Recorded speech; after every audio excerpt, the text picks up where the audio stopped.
Hola queridos amigos, vamos a hacer de este momento un espacio donde Dios nos habla en lo cotidiano. Porque muchas veces, en medio de nuestras actividades diarias, olvidamos que Dios también quiere hablarnos en lo simple. Hoy tenemos una entrega especial de Semana Santa. No es una reflexión cualquiera, es una invitación a caminar con Cristo desde el peso del sufrimiento hasta el gozo de la resurrección. Desde una iglesia herida por el egoísmo humano hasta la obra perfecta del Señor que llama a su pueblo a volver al centro. Y quiero comenzar con una pregunta que vale la pena llevar al corazón. ¿Es posible estar cerca de lo sagrado y al mismo tiempo tener el corazón lejos de Dios? Porque eso fue justamente lo que estaba pasando en Corinto. La iglesia se reunía, sí, había forma, había práctica, había reunión, pero Pablo dice algo muy fuerte, que su manera de reunirse no era para bien, sino para mal. Había divisiones, egoísmo, menosprecio por el cuerpo de Cristo y una actitud que terminaba deshonrando algo santo. Y eso conecta profundamente con el recorrido de esta Semana Santa, porque mientras esta reflexión nos lleva a contemplar el sufrimiento, el hambre de Dios, la higuera estéril, la confianza, la historia de Cristo, la encarnación y la resurrección, Pablo nos recuerda que no se puede contemplar la cruz y seguir viviendo con un corazón endurecido.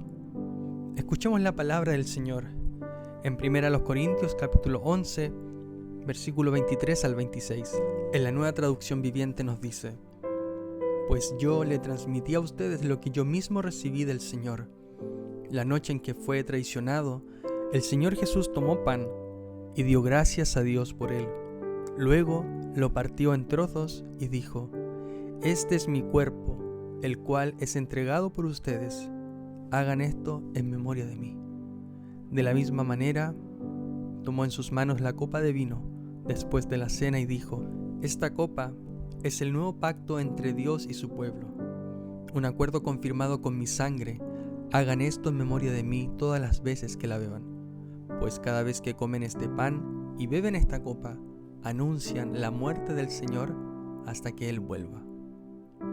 Pablo está corrigiendo una iglesia que había perdido el sentido de lo que hacía. Se reunían, pero sin discernir, participaban, pero divididos. Hablaban de la cena, pero olvidaban el amor. Tenían elementos santos delante de ellos, pero no estaban entendiendo el propósito santo detrás de ellos. Y este pasaje nos muestra con mucha claridad que debemos examinar el verdadero propósito por el cual se reúne la iglesia del Señor. Que la división y la disensión son reprensibles, que el egoísmo profana lo santo y que el cuerpo y la sangre de Cristo nos llaman a recordar su sacrificio con reverencia y verdad. Y eso encaja de una manera muy profunda con el enfoque de esta Semana Santa. Porque Semana Santa no es solo una secuencia de fechas, es una confrontación del alma.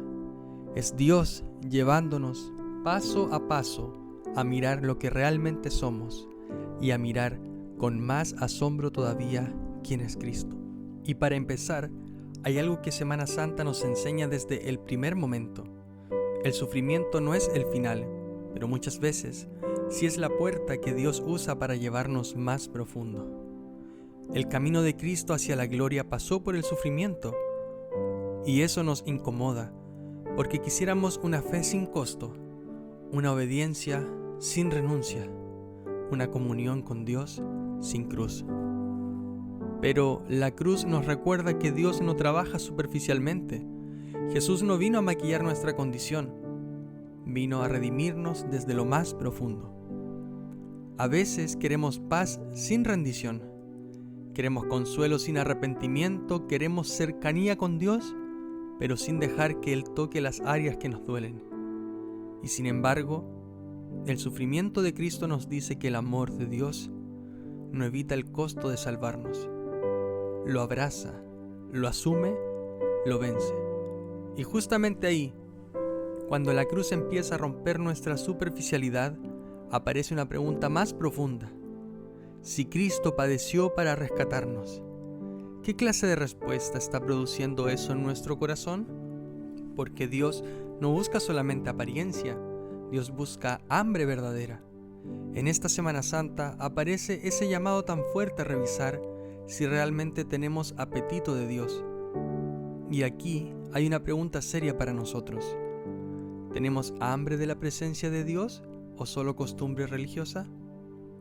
Porque uno puede aprender el lenguaje cristiano, puede estar en la reunión, puede cantar, puede escuchar, puede incluso servir, y aún así tener el alma vacía de deseo real por Cristo.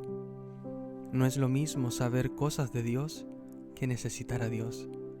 No es lo mismo participar de lo santo que amar al santo.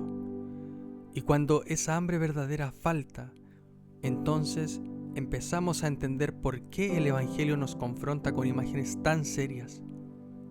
Una de esas imágenes es la higuera, una imagen que nos confronta con una fe que parece viva por fuera, pero que por dentro no está dando fruto. Eso es muy serio, porque la higuera tenía apariencia pero no fruto, y Corinto tenía reunión pero no comunión.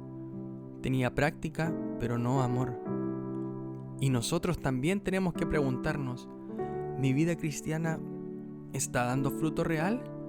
¿Estoy creciendo en humildad, en amor, en pureza, en verdad, en obediencia? ¿O solo estoy manteniendo una apariencia que desde lejos parece espiritual? La cruz no fue dada para decorar nuestra religión. Fue dada para matar nuestro orgullo y darnos una vida nueva.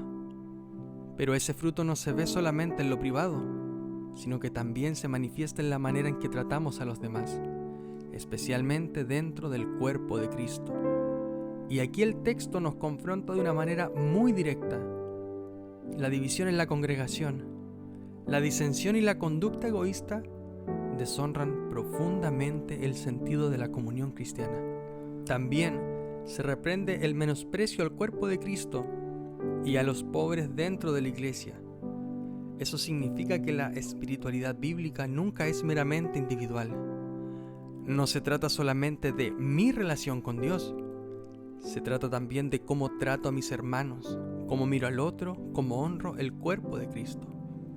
No puedo decir que amo la cruz si desprecio a aquellos por quienes Cristo también murió. No puedo hablar del cuerpo partido de Jesús mientras rompo la comunión con orgullo, indiferencia o dureza. No puedo celebrar la obra de Cristo si vivo alimentando rivalidad, superioridad o egoísmo. Y cuando esa verdad nos confronta, podría surgir el desánimo. Podríamos pensar, entonces, ¿dónde queda nuestra esperanza? Y precisamente ahí el Evangelio nos vuelve a llevar al centro. Nuestra confianza no nace en nosotros, sino que nace cuando Cristo ocupa el centro. La confianza cristiana no es optimismo vacío, no es repetir que todo saldrá bien porque sí. Es descansar en la persona y en la obra de Cristo, aun cuando no entendemos todo. Y este pasaje nos recuerda que Cristo mismo dejó a su iglesia una memoria visible de su sacrificio y un anuncio solemne de su muerte. Y aunque esta semana no vayamos a participar de la Cena del Señor, su significado sigue confrontando nuestra vida y alimentando nuestra fe. Toda nuestra esperanza en Semana Santa está ahí, no en cuanto sentimos, no en cuanto prometemos, no en cuanto resistimos, sino en lo que Cristo hizo por nosotros. Y cuando Cristo vuelve a ocupar el centro, algo empieza a ordenarse dentro de nosotros. Empezamos a comprender mejor no solo su obra, sino también nuestra propia historia a la luz de ella. Porque Semana Santa no es solo un momento para emocionarnos, es un momento para entender, para contemplar, para adorar con claridad.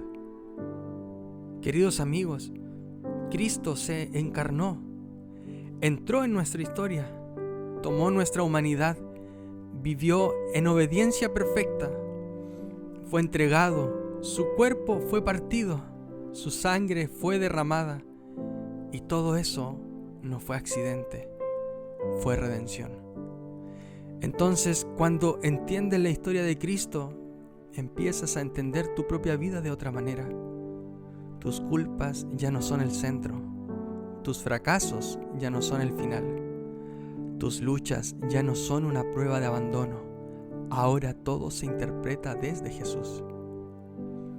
Y si todo se interpreta desde Jesús, entonces también el dolor, la cruz y la espera empiezan a verse de otra manera, porque la historia no termina en el viernes. La historia avanza hacia una mañana gloriosa. La resurrección no borra la cruz, la resurrección la vindica. No niega el dolor vivido, no hace como si el viernes no hubiera existido. Lo que hace es declarar que el sacrificio de Cristo fue aceptado, que la muerte no tuvo la última palabra y que en Él hay vida verdadera. Por eso, aún al meditar en la cena del Señor, no terminamos en tristeza vacía. La muerte del Señor se anuncia hasta que Él venga. Es memoria, sí, pero también es esperanza. Es cruz, sí, pero también es promesa. Es un anuncio que mira hacia atrás y hacia adelante. Queridos amigos, después de recorrer este camino, Semana Santa nos llama a detenernos, a dejar la prisa, la superficialidad y la costumbre vacía. Nos llama a volver a mirar a Cristo. Si hay egoísmo en nosotros, que la cruz lo quebrante. Si hay división en nosotros, que el amor de Cristo la sane. Si hay esterilidad en nosotros, que el Señor produzca fruto verdadero. Si hay cansancio, que su presencia nos sostenga. Si hay culpa, que su sangre nos recuerde que hay perdón. Si hay temor, que su resurrección nos devuelva esperanza. Porque Jesús no vino solamente a darnos un símbolo para admirar, vino a darnos una salvación real. Y no vino solamente a mejorar ciertas partes de nuestra vida, sino que a ser el centro de toda ella. Así que en esta Semana Santa no trates con ligereza las cosas santas. Mira la obra de Cristo con gratitud, con reverencia y con fe. No te conformes con parecer higuera viva. Pídele fruto. No mires la cruz como una escena distante. Mírala como el lugar donde tu Redentor te amó hasta el final. Y para llevar todo esto a la práctica, esta semana aparta cada día un momento breve para hacer 3 cosas. Primero, te recomiendo leer despacio 1 Corintios 11, versículo 17 al 26. Segundo, pregúntale al Señor qué parte de mi corazón todavía está viviendo de apariencia y no de verdad. Y tercero, te invito a responder con una acción concreta de amor, reconciliación o servicio a alguien. Y que en esta Semana Santa, mientras recuerdes la cruz y contemplas la tumba vacía, tu corazón vuelva a lo esencial. Cristo entregado por nosotros, Cristo suficiente para nosotros, Cristo vivo delante de nosotros. Queridos amigos, nos seguimos encontrando en este espacio donde Dios nos habla lo cotidiano y donde su gracia sigue haciendo nuevas todas las cosas.